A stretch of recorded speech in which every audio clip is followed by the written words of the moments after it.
Muito obrigada, senhor presidente, senhores senadores, senhoras senadoras, companheiros e companheiras. Senhor presidente, nesses últimos dias, acho que no dia de ontem, ou de antes de ontem, tomamos conhecimento pela imprensa de que o governo brasileiro tem sido alvo de uma série de ataques cibernéticos e principalmente, nesses últimos tempos, e principalmente que o Itamaraty e nossas representações diplomáticas, assim como o conjunto dos seus servidores, dos seus funcionários, não só no Brasil, mas em vários países do mundo, tem sido o alvo muito forte desses ataques cibernéticos, ou seja, ataques via internet. Esses ataques, senhor presidente, reforçam que o governo brasileiro tem sofrido e, sobretudo, os ataques sofridos pelo Itamaraty reforçam a necessidade que temos de investirmos ainda mais recursos públicos na segurança cibernética do nosso Estado.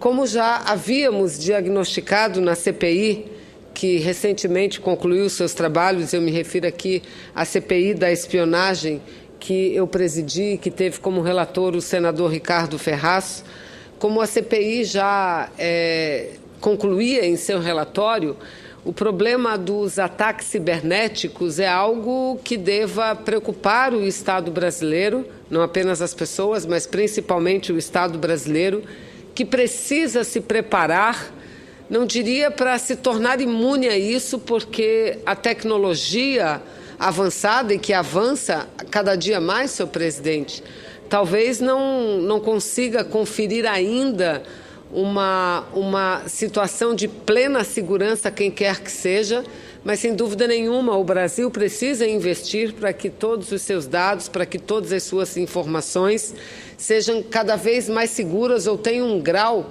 a ser, no mínimo, aceitável de segurança. A guerra cibernética, senhor presidente, ela vai muito além da prática de roubar senhas ou hackear sites. Ela pode, através da internet, por exemplo, incapacitar ou debilitar gravemente a estrutura de um país, atingindo a sua produção, atingindo o seu transporte, a sua economia, atingindo o seu próprio funcionamento. A necessidade de criarmos uma agência de segurança cibernética, de reforçarmos um comando estratégico para o setor é urgente e fundamental. Os ataques que dessa vez se concentraram no roubo de informações dos e-mails das representações e embaixadas é apenas uma ameaça inicial, um ensaio, segundo informações da Polícia Federal, que investiga o caso, senhor presidente. Segundo a imprensa noticiou, o setor de inteligência da Polícia Federal vem identificando grupos na internet que pretendem realizar um grande número de invasões e promover congestionamento em sistemas e sites ligados ao governo no dia da abertura da Copa do Mundo, no próximo 12 de junho. A reportagem, por exemplo, do jornal Folha de São Paulo apurou que a Polícia Federal também vem identificando um aumento progressivo no número de ataques sofridos por sites oficiais nos últimos dias. Durante as investigações sobre o Itamaraty, a Polícia Federal ainda descobriu que alguns dos usuários de e-mails capturados por hackers foram usados para a realização de protestos contra a Copa do Mundo. Um banner contrário à realização do Mundial no Brasil chegou a ser postado na página da intranet do Itamaraty. Segundo o jornal, no trabalho de monitoramento das redes sociais integrantes do governo, identificaram uma série de convocações para os ataques agendados para o dia 12 de junho. Numa conta do Twitter ligada ao grupo Anonymous, havia um post, por exemplo, dizendo o seguinte, abre aspas, hackers, univos, dia 12 de junho começa a temporada DDoS.gov. que significa preparem os seus canhões. A sigla DDoS remete a um tipo de ataque que busca congestionar sites através de múltiplas conexões efetuadas ao mesmo tempo. Aqueles que consideram, senhor presidente, a proteção cibernética um tema secundário e, portanto, não prioritário, esta é apenas uma demonstração, mas uma demonstração cabal da necessidade que temos não apenas de enfrentar o debate, mas de enfrentar efetivamente o problema. E quero dizer aqui que, numa das últimas audiências que contamos com a presença do ministro Celso Amorim, ministro de Defesa do Brasil, ele lançou a ideia dizendo que o debate avança com muita profundidade dentro do Ministério da Defesa, de levar adiante a ideia de criar não apenas um centro de defesa cibernética, que, aliás, nós já temos um no Brasil, vinculado ao Exército Brasileiro. Mas a ideia que eles estão debatendo é de criar um comando de defesa cibernética, tal como temos um comando da Marinha, como temos o comando da Aeronáutica, que tenhamos também um comando. Outras correntes defendem criarmos uma agência aos moldes da NSA. É óbvio que não seria uma agência para ficar bisbilhotando informações de outros países e de outros governos, que o Brasil tem sido um alvo muito forte, mas uma agência também que cuide, sobretudo, da nossa defesa, repito, da defesa do Estado brasileiro, da defesa das pessoas, da defesa das nossas empresas. Então, esse é um debate que está na ordem do dia. O jornal noticia hoje, senadora Ana Amélia, que tudo já foi restabelecido. O site, a página, a intranet do Itamaraty foi restabelecido, mas lá ficou ataque. Não se sabe dizer, até agora, e não sei se saberemos, teremos condições de dizer, ou alguém, ou a Polícia Federal, de afirmar o que foi acessado ou não. Mas já se sabem que notícias importantes em relação à própria segurança da Copa do Mundo, a posições que o Brasil deverá adotar em relação a temas sensíveis internacionais nos próximos encontros, que isso possivelmente teria sido acessado, que eu considero da mais extrema gravidade. Esse grupo Anonymous, nós sabemos que é um grupo estrangeiro, um grupo que vem de fora, mas um grupo altamente organizado e que, principalmente em momentos de grandes mobilizações, atua de uma forma muito séria e muito danosa, diria, até diria, muito danosa contra Estado, contra pessoas, contra entidades. Concedo à parte a Vossa Excelência, senadora Ana Amélia. Senadora Vanessa, eu imagino que a senhora está falando como comunicação inajável, como oradora inscrita. Eu, em respeito ao presidente Mozarildo, que é um regimentalista, mas também é um democrata. Mas é oradora inscrita, senadora. Não, por isso eu fiz apenas porque ele me olhou e eu fiz a questão de sublinhar. Eu queria cumprimentá-la, senadora Vanessa. Não é apenas a questão da segurança, que agora teremos um evento de alcance global, a Copa 2014, em que milhares de turistas, mas sobretudo jornalistas, delegações estrangeiras das suas respectivas seleções de futebol, precisam ter a garantia da segurança sobre o seu direito à privacidade e ao sigilo das informações que transitam na rede. Então, primeiro ponto é a atualidade. Não é só em função da Copa. Os interesses nacionais relacionados à segurança econômica, por exemplo, de uma Petrobras, ou de um Banco do Brasil, ou de uma Caixa Econômica Federal, ou de grandes corporações privadas brasileiras, diria até o senador Painha aqui ao meu lado, da Marco Polo, por exemplo, que tem negócios praticamente em todos os continentes, ou de outras empresas, grandes corporações que operam no mercado internacional, o agronegócio. Não é aceitável que o Brasil não faça um investimento rigoroso e sério e consistente para criar os seus mecanismos de defesa. Essa é uma questão estratégica, é uma questão de segurança nacional. Por isso, a oportunidade do seu pronunciamento para que encontremos o melhor caminho, sem que não haja em nenhum momento a violação à privacidade, que é um direito constitucional, para todos os brasileiros, para os estrangeiros que virão aqui, e para assegurar exatamente a soberania do nosso país e aos negócios. Eu tenho na Comissão de Relações Exteriores, defendendo muito a manutenção do orçamento para as Forças Armadas, que tem um compromisso com o interesse nacional. E o Exército tem o programa de cibernético na sua agenda, muito importante e relevante. Então, nós temos que, aqui, como senadores, defender a manutenção desse orçamento e ampliar a participação das Forças Armadas ou de órgãos que sejam colaborativos nesse processo,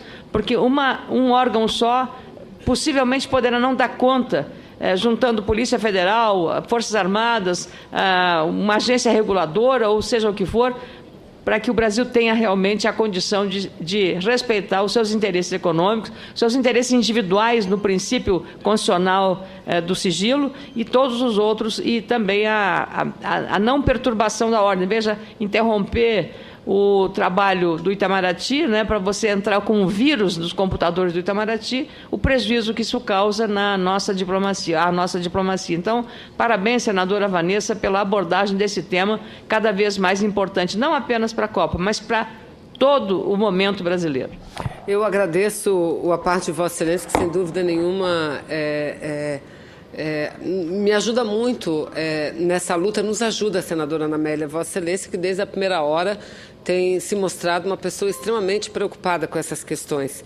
E a notícia é de que, eu repito, que documentos importantes podem ter sido acessados e roubados, como o próprio noticia a imprensa, documentos relacionados a estudos em relação à segurança nuclear, a cúpula, o resumo sobre a participação brasileira na cúpula de segurança nuclear, que acontecerá recentemente, brevemente na Europa, planejamento e informações acerca de uma visita do vice-presidente norte-americano durante a Copa e tantos outros documentos, senador. Então, é grave, não é pouco grave. Nós vemos que a polêmica entre China e Estados Unidos em relação à ciberespionagem, mas eu acho que de tudo isso o que fica é o seguinte, que a espionagem no âmbito da internet, dessa rede mundial conectada, é algo que representa, como dizem os especialistas, uma nova fronteira.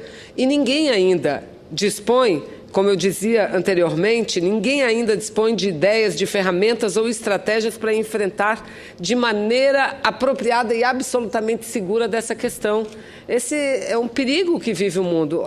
Nós temos aqui no Senado Federal, como tem a Câmara, uma Comissão de Relações Exteriores de Segurança Nacional, mas não à toa que o nosso relator apresentou a sugestão e foi aprovado no relatório da Comissão Parlamentar de Inquérito que criemos uma comissão especial na Casa para tratar essa questão da legislação, do programa e, mais do que nunca, senadora Ana Amélia, nós precisamos dar força ao governo, principalmente ao Ministério de Ciência e Tecnologia, ao Ministério da Defesa, para que eles consigam, sim, rechear melhor o seu orçamento para fazer frente às demandas que se apresentam nesse momento, senhor presidente. É muito grave o que o mundo vive, é muito grave o que nós vivemos no Brasil também. Mas, enfim, eu quero, senhor presidente, antes de entrar no segundo assunto que me traz a essa tribuna, eu quero aproveitar muito essa oportunidade para fazer aqui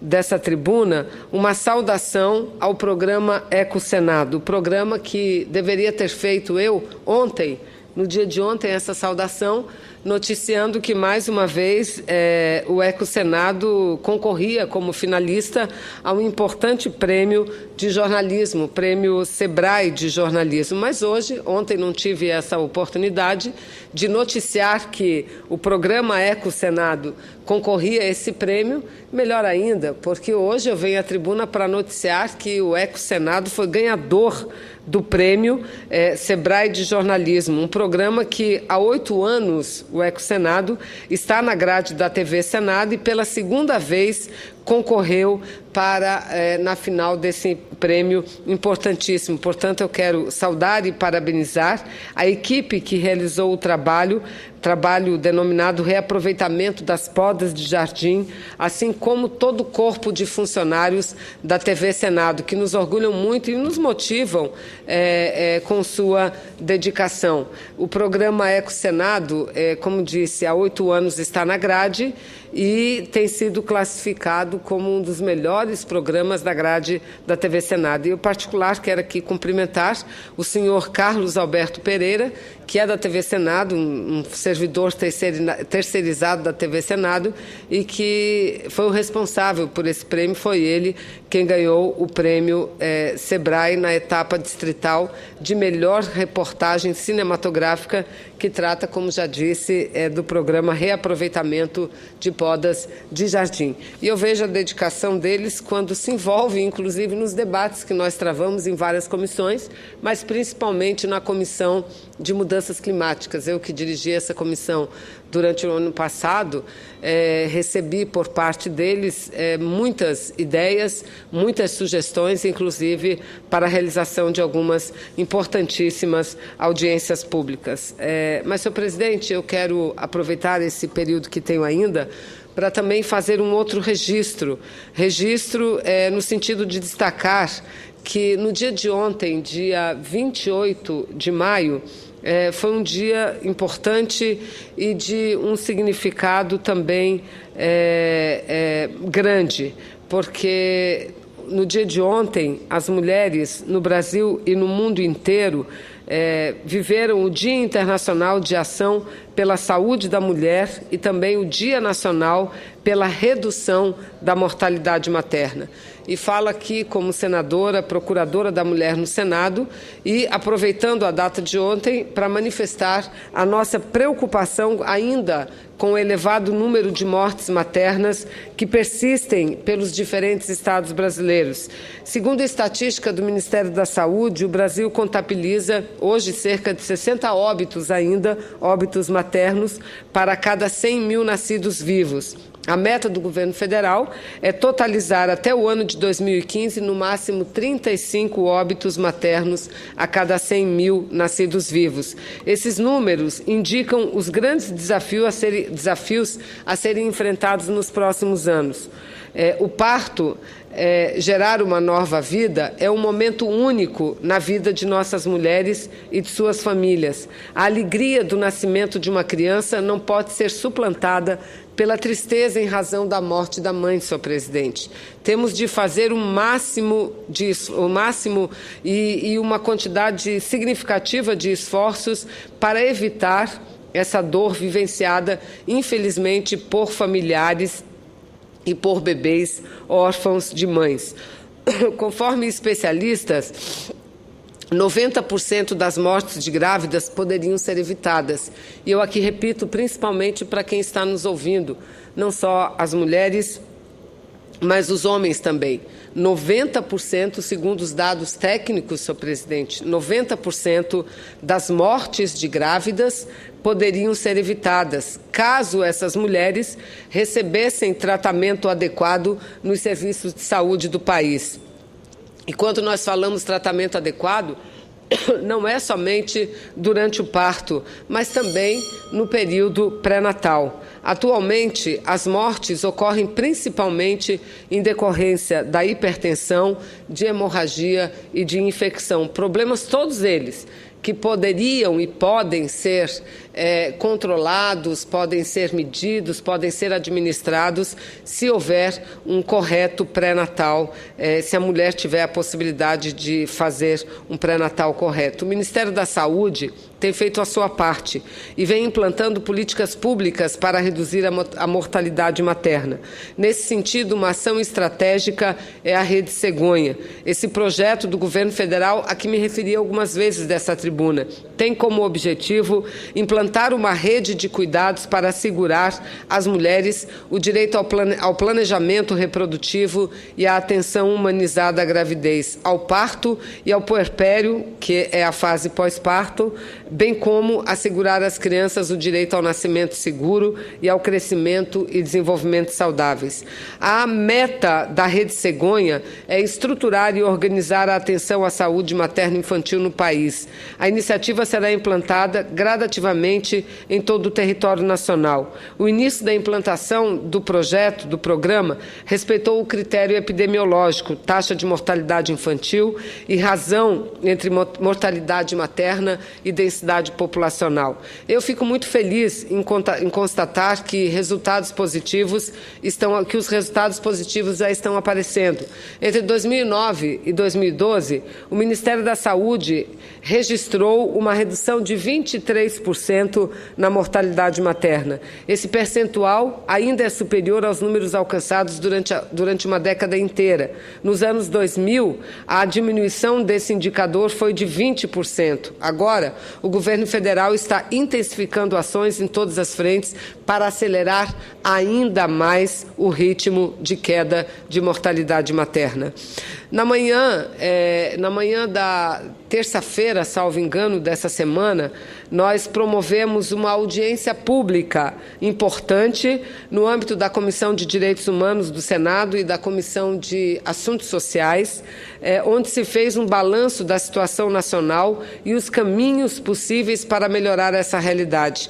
Contamos com a presença da ministra Ideli Salvati, da Secretaria de Direitos Humanos da Presidência da República, além de representantes do Ministério da Saúde e da Secretaria de Política para as Mulheres. A ministra Ideli manifestou preocupação com o elevado número de cesarianas realizadas no país.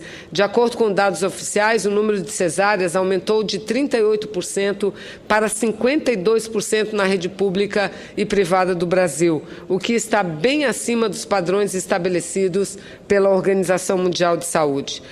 Senhor presidente, além de darmos atenção especial à saúde da mulher, nós estamos também debatendo e construindo no Senado outras propostas fundamentais para avançarmos na questão de gênero. Uma delas envolve o projeto de lei do Senado 292 de 2013, que altera o Código Penal para inserir o feminicídio como circunstância qualificadora do crime de homicídio, cuja relatora, no âmbito da Comissão de Constituição e Justiça, é a senadora Gleisi Hoffmann.